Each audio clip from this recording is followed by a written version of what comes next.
Los cristianos insensatos y los cristianos sensatos. Mateo 25 del 1 al 12. Entonces el reino de los cielos será semejante a 10 vírgenes que tomando sus lámparas salieron a recibir al esposo. 5 de ellas eran prudentes y 5 insensatas. Las insensatas tomando sus lámparas no tomaron consigo aceite, mas las prudentes tomaron aceite en sus vasijas juntamente con sus lámparas. Y tardándose el esposo, cabecearon todas y se durmieron. Y a la medianoche se oyó un clamor: «Aquí viene el esposo, salid a recibirle».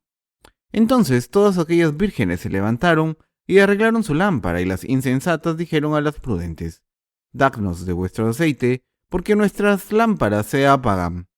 Mas las prudentes respondieron diciendo: «Para que no nos falte a nosotras y a vosotras, id más bien a los que venden y comprad para vosotras mismas».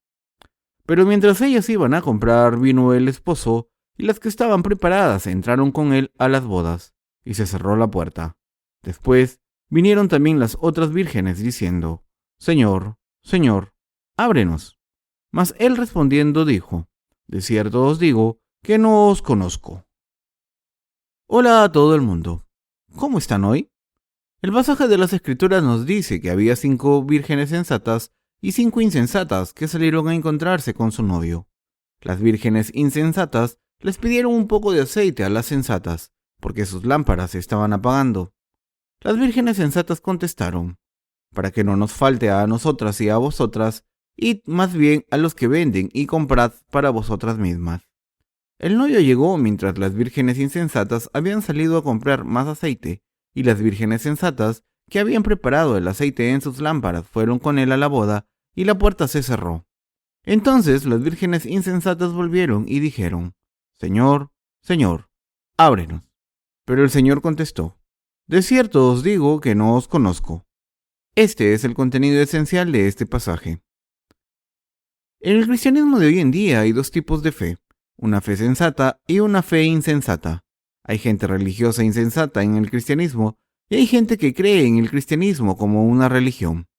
No les interesa que Jesús haya borrado los pecados del mundo o no, sino que hacen lo que sus pasiones les dictan. Es difícil tratar con estas personas que se sientan de brazos cruzados y nos tratan con condescendencia. En esta historia, las vírgenes insensatas estaban haciendo lo mejor que podían hacer, pero el novio ya había llegado. Aún así, estas vírgenes insensatas armaron alboroto por ir a comprar el aceite. Entre muchos cristianos de hoy en día, hay algunos que van de aquí para allá como mariposas espirituales, que van de centro de oración en centro de oración, de una conferencia sobre la Biblia a otra y de una reunión para el resurgimiento espiritual a otra, y lo hacen llenos de pasión espiritual. Cuando van a una reunión para el resurgimiento espiritual, dan patadas en el suelo, aplauden y crean todo tipo de conmoción para que la gente les ponga las manos sobre la cabeza y ore por ellos. Estas personas toman medidas extremas como ir a cuevas profundas, ponerse de rodillas en piedras duras y orar a voz en grito. Las 10 vírgenes del pasaje de las Escrituras de hoy ilustran cómo los cristianos creen en Jesús de manera superficial. ¿A quién estaban esperando estas vírgenes? Estaban esperando a Jesús, su novio. Tenían que preparar algo mientras esperaban a su novio. Tenían que preparar aceite para sus lámparas.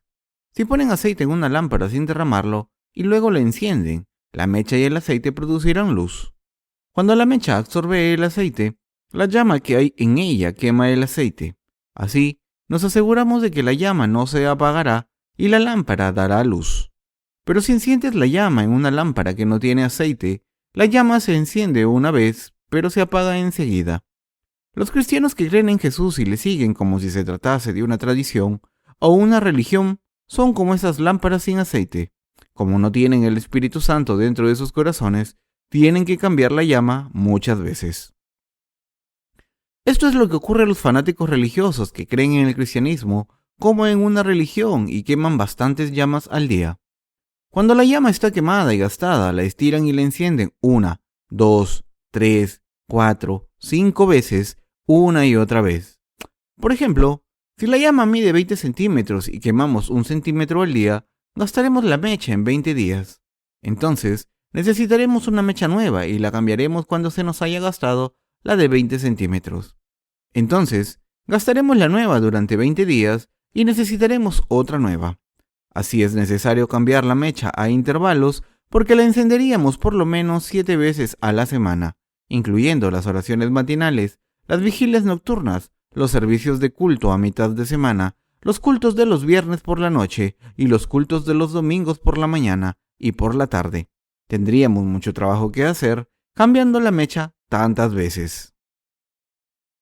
Los que creen en el cristianismo como una religión van a la iglesia regularmente. También van a centros de oración cuando están aburridos y a reuniones de oración una vez al mes o cada 3 meses. Si no van a estas reuniones, insisten en que deben ir a reuniones de resurgimiento espiritual o cualquier otro tipo de reuniones. Se irritan y no pueden aguantar la frustración cuando no pueden hacer estas cosas, y esto se debe a que sus mechas ya se han quemado y la llama se ha apagado. Así que tienen que encenderla una y otra vez porque su pasión se ha enfriado. La emoción ha desaparecido y los sentimientos estimulantes también han muerto. Tienen que encontrar nuevas mechas continuamente para que sus lámparas puedan dar luz. Esta es la razón por la que van a estas reuniones donde se provocan emociones para poder tener nuevas mechas para sus emociones, volver a sus respectivas iglesias y encenderlas durante las reuniones de culto y de oración diciendo: Señor, creo en ti. Este tipo de cristianos son como los que solo viven por la emoción del momento, quemando esas llamas. Solo buscan las emociones en vez de la palabra de Dios, y como consecuencia de esta situación tan trágica, se convierten en impostores religiosos. Estos impostores son como ladrones o estafadores y acaban perdiendo todo lo que tienen. Los que están llenos de pasión religiosa no podrán entrar en el reino del Señor. Las vírgenes insensatas del pasaje de las Escrituras de hoy son así. En este pasaje de las Escrituras vemos a Jesús, el novio, que ha llegado al final, pero las vírgenes insensatas no tienen aceite suficiente y les piden a las sensatas que les den un poco. ¿Es posible cortar al Espíritu Santo dentro de los verdaderos nacidos de nuevo y compartirlo con otras personas? No es posible. Por eso las vírgenes insensatas tuvieron que ir a comprar aceite el día en que el novio iba a volver. La gente que cree en Jesús hoy en día está persiguiendo sus emociones incluso hasta el día en que el Señor venga. Esto es lo que el Señor nos está diciendo a todos. Si vamos a la iglesia, nuestra prioridad debe ser recibir la remisión de los pecados y las bendiciones de nacer de nuevo a través del Evangelio del agua y el Espíritu. Entonces, como resultado de recibir esta salvación asombrosa, ¿tendremos aceite en nuestros corazones o no? Sí, tendremos aceite. En las Escrituras, la palabra aceite representa al Espíritu Santo. El aceite es el Espíritu Santo que vive dentro de una persona que ha recibido la remisión de los pecados. El Espíritu Santo vive de forma natural en los que han recibido la remisión de los pecados, pero la gente insensata sigue cambiando la mecha todos los días porque no tiene aceite aunque haya ido a la iglesia durante muchos años. En el pasaje de las Escrituras de hoy, vemos que la gente que tiene una pasión religiosa no podrá entrar en el reino de Dios cuando vuelva el Señor. Los que creen en Jesús deben darse cuenta de su estado y convertirse en vírgenes sensatas ante Dios. Las vírgenes insensatas no reciben la remisión de los pecados y no tienen una convicción firme de su salvación. El Espíritu Santo no puede entrar en sus corazones por culpa del pecado que hay en ellos, y el Señor las expulsará en el último día diciendo: no os conozco. Por eso esta gente tiene que preparar el aceite urgentemente antes de que llegue ese día. Tienen que prepararlo cuanto antes o inmediatamente después de escuchar este evangelio.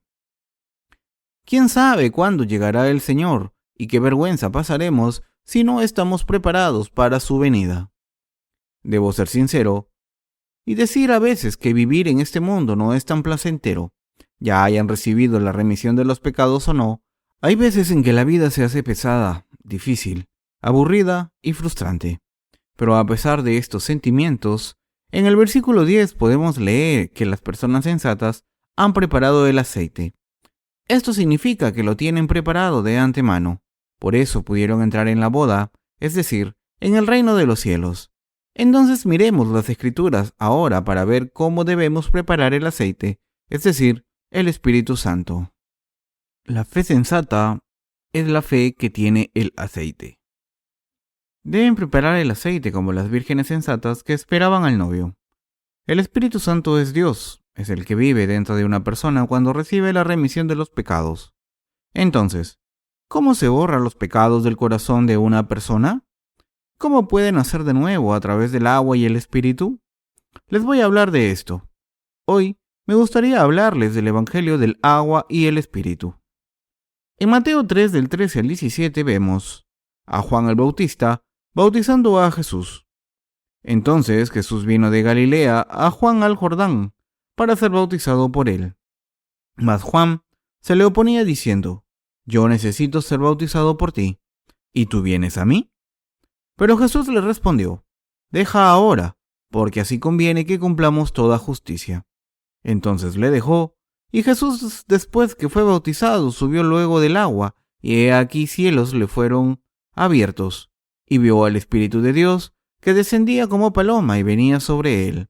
Y hubo una voz de los cielos que decía: Este es mi Hijo amado, en quien tengo complacencia. Podemos ver aquí que Jesús fue a ser bautizado por Juan el Bautista, un descendiente del sumo sacerdote Aarón, nacido 6 meses antes que Jesús. Juan el Bautista reconoció a Jesús, el único Hijo de Dios, y al principio se negó a bautizarle. Así que Jesús le ordenó a Juan el Bautista que lo hiciera. Déjame hacer ahora. Debes bautizarme, y hay una razón por la que debes hacerlo, porque tenemos que cumplir toda justicia. Aquí la palabra justicia significa justicia de Dios, y toda significa por completo. La palabra así denota que Jesús tomó sobre sí mismo los pecados de la humanidad al ser bautizado por Juan el Bautista. Este bautizó a Jesús para quitar los pecados de la humanidad. Jesús fue bautizado para cargar con todos los pecados del mundo. El bautismo que Jesús recibió también se denomina bautismo por inmersión. Significa lo mismo. El bautismo por inmersión implica la transferencia de los pecados mediante la imposición de manos, y la muerte en el agua y el bautismo de Jesús significa que recibió todos los pecados de la humanidad y los borró mediante la imposición de manos. Así que vemos que el bautismo y la imposición de manos son casi lo mismo. Por eso Jesús fue bautizado para salvar a todos los seres humanos, desde Adán hasta toda la gente del mundo, hasta el fin de los días, desde todos los pecados que hay en los corazones hasta todos los que cometemos todos los días. Acerca de Juan el Bautista. Entonces, ¿quién es Juan el Bautista? ¿Quién bautizó a Jesús? Para poder reconocer a Jesús como el Salvador y creer en él, debemos entender el testimonio de Juan el Bautista. A través de los testimonios en las Escrituras que vamos a compartir, veremos que Juan el Bautista es una persona importante que no podemos olvidar en nuestra discusión sobre la salvación. Debemos reconocer por completo que Juan el Bautista era el mayor hombre nacido de mujer. Mateo 11:11. Es el representante de toda la creación humana. Dios, mediante su plan para salvar a la humanidad, envió a Juan el Bautista al mundo 6 meses antes que Jesús. Las Escrituras nos dicen que Juan el Bautista era el siervo de Dios del que el profeta Zacarías habló y profetizó, y también era descendiente de Aarón. Lucas 1:5. Ahora, vamos a verificar esta información a través de la palabra y veremos que Juan el Bautista era el siervo de Dios y no me lo estoy inventando. Vamos a leerlo juntos. Mateo 11:11 dice: De cierto os digo, entre los que nacen de mujer no se ha levantado otro mayor que Juan el Bautista, pero el más pequeño en el reino de los cielos mayor es que él. Y el versículo 14 dice: Y si queréis recibirlo, él es aquel Elías que había de venir. Asimismo, Malaquías 4:5-6 en el Antiguo Testamento dice: He aquí, yo os envío el profeta Elías, antes que venga el día de Jehová, grande y terrible.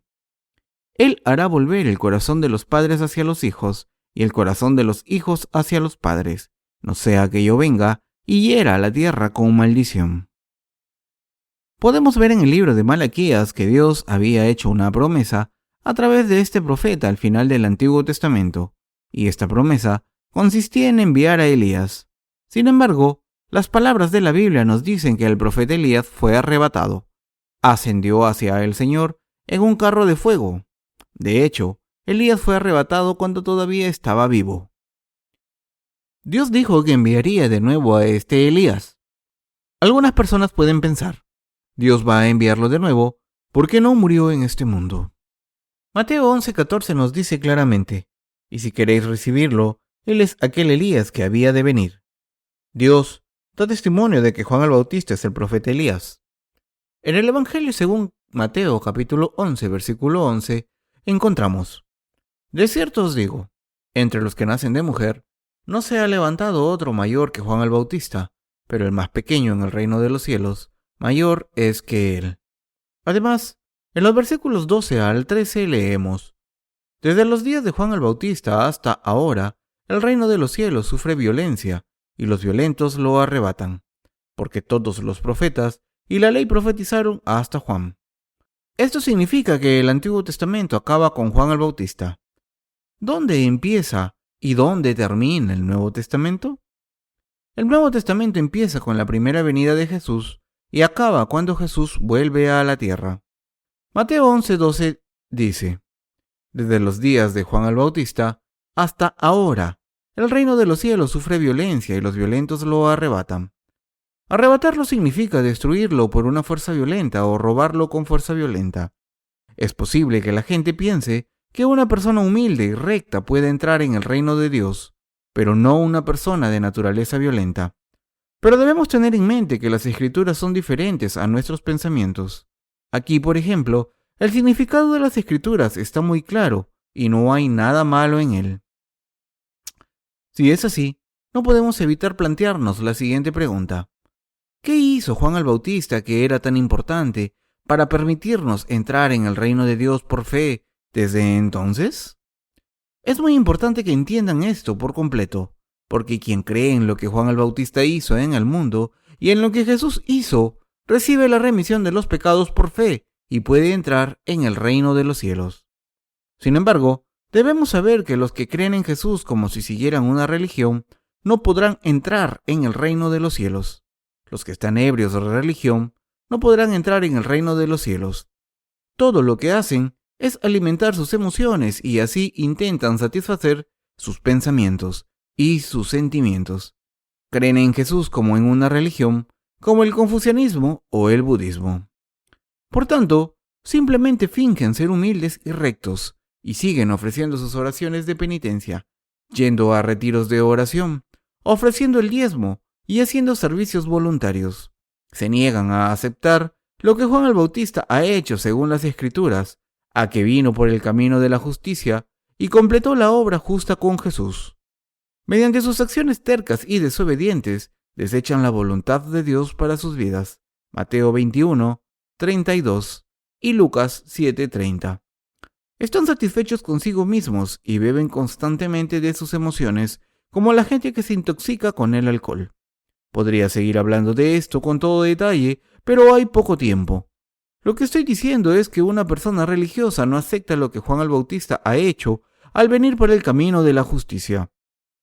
Juan el Bautista participó en la obra de salvación de Jesús, que ha cumplido toda la justicia al bautizar a Jesús, y al hacer esto transfirió todos los pecados de la humanidad a Jesús. La palabra justicia, mencionada aquí, significa la justicia de Dios. Hay dos tipos de justicia: la justicia humana, que consiste en vivir con rectitud y bondad, y protegiendo a los demás, y la justicia de Dios.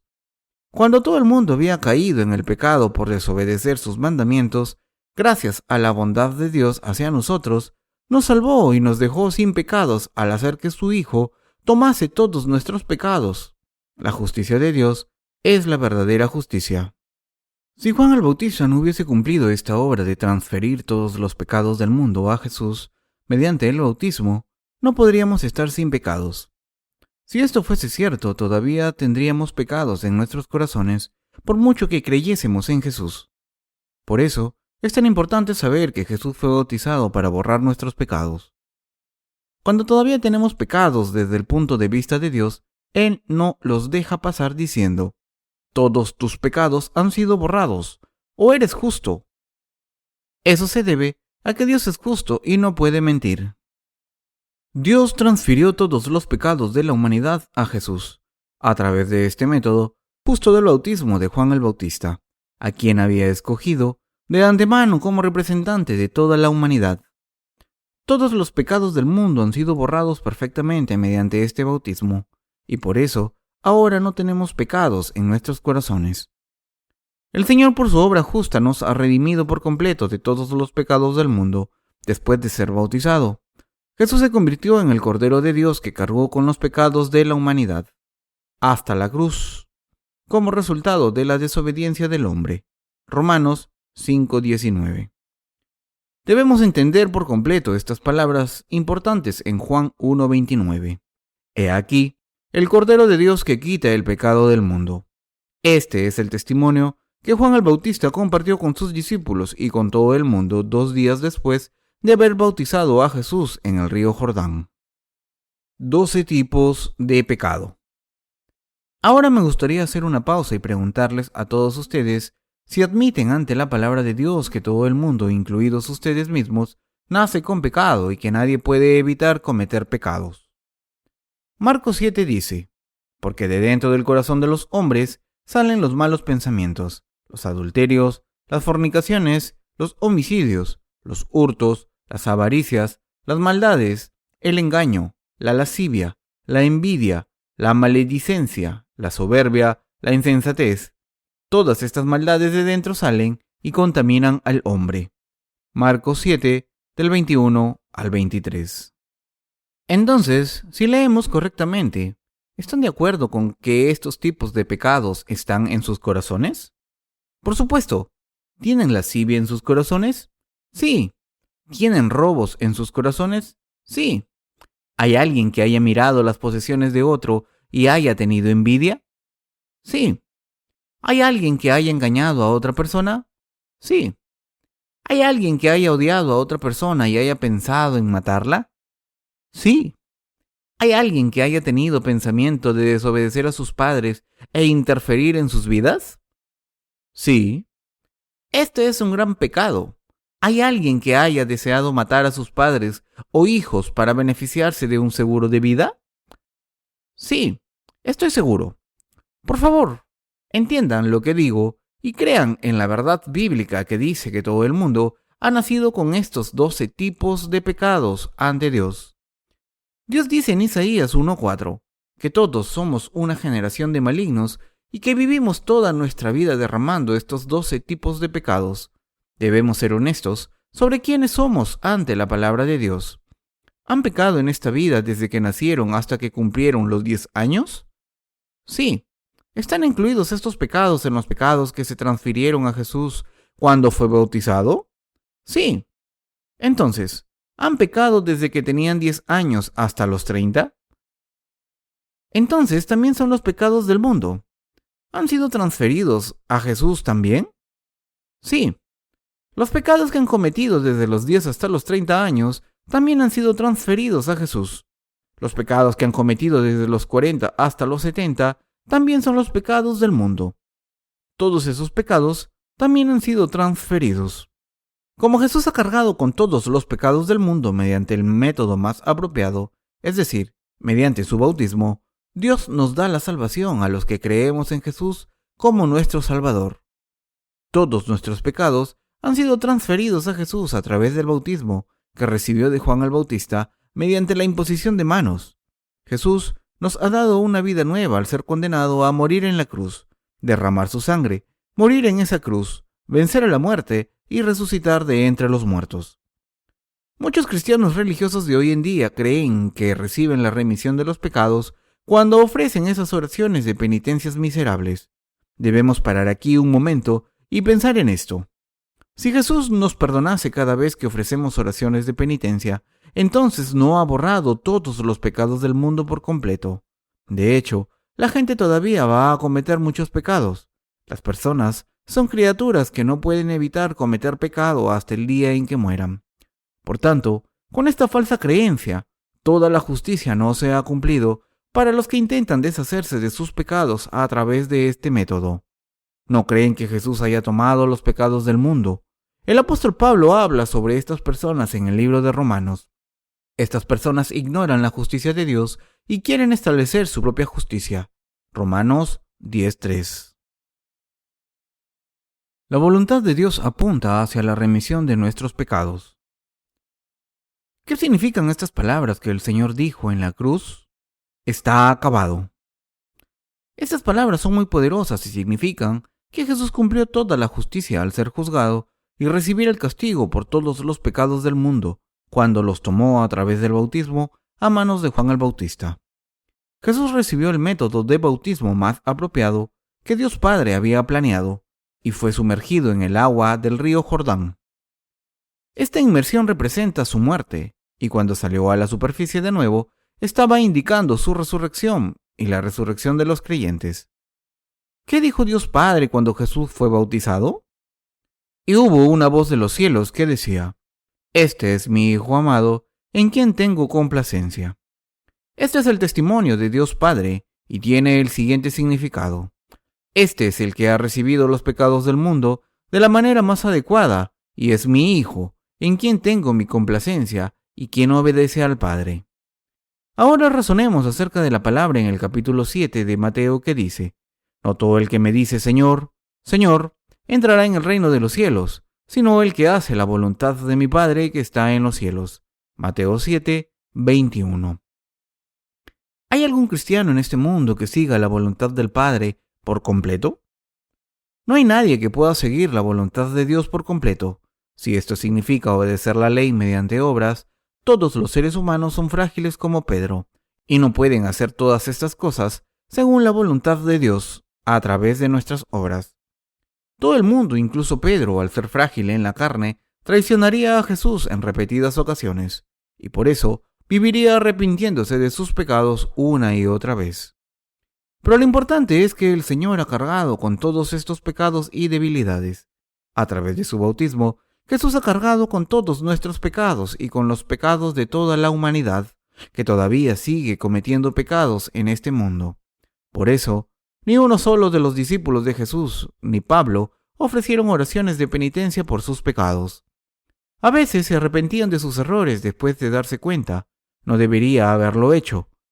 Pero no hay ninguna prueba de que rogasen: Señor, por favor, perdóname. Como los fanáticos religiosos que hacen esto cuando se reúnen porque todavía tienen pecados en sus corazones y tienen miedo de ir al infierno. Jesús ha recibido el bautismo más apropiado para toda la humanidad. La voluntad de Dios era que Jesús viniese al mundo como un ser humano humilde, según el mandamiento de Dios Padre, que recibiese todos los pecados del mundo para siempre a través de su bautismo, es decir, la imposición de manos de Juan el Bautista, y que muriese en la cruz para finalizar el juicio por el pecado. Jesús nos ha salvado perfectamente al obedecer la voluntad de Dios Padre, y ahora podemos ir al reino de los cielos al creer en Jesús, el Salvador, de todo corazón, según la voluntad de Dios Padre. Ahora podemos ir al reino de los cielos por fe. Esto es lo que significa Mateo 7, que hacemos la voluntad de Dios y entramos en la gracia de Dios por fe, y no por nuestras obras. El Evangelio de Juan capítulo 1, versículos del 6 al 7 dice: Hubo un hombre enviado de Dios, el cual se llamaba Juan. Este vino por testimonio, para que diese testimonio de la luz, a fin de que todos creyesen por él. Juan el Bautista era el que vino a dar testimonio de Jesús.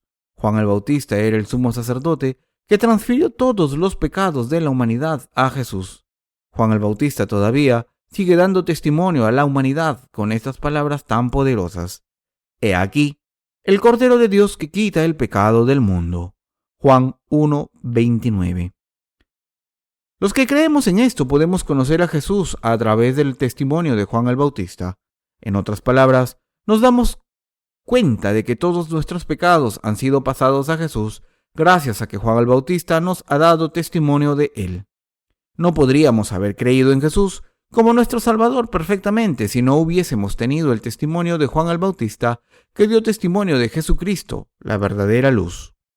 Gracias a Juan el Bautista, ahora podemos conocer a Jesús perfectamente por su bautismo y por el testimonio de Juan el Bautista. Jesús y Juan el Bautista han completado la obra de salvación para nosotros, para que nunca seamos considerados pecadores ante Dios aunque cometamos pecados en el futuro. Prediquen el Evangelio. El bautismo que Jesús recibió al principio de su vida pública fue el principio de la obra de nuestra salvación. Jesús le dijo a la mujer que fue sorprendida en adulterio: yo tampoco te condeno. Juan 8:11. Y esto significa: no tienes pecado, porque yo he cargado con este pecado.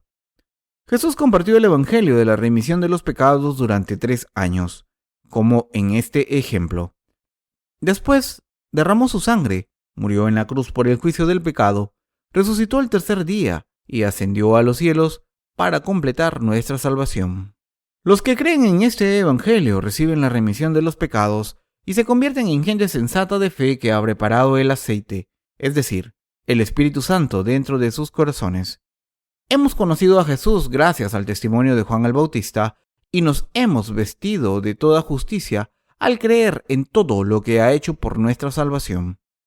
Ahora, como su pueblo justo, como en la parábola de las vírgenes sensatas que esperan al novio, debemos predicar la palabra bendita de nacer de nuevo a través del agua y el Espíritu a toda la gente del mundo durante el resto de nuestras vidas con fe, y debemos hacer la voluntad de Dios Padre.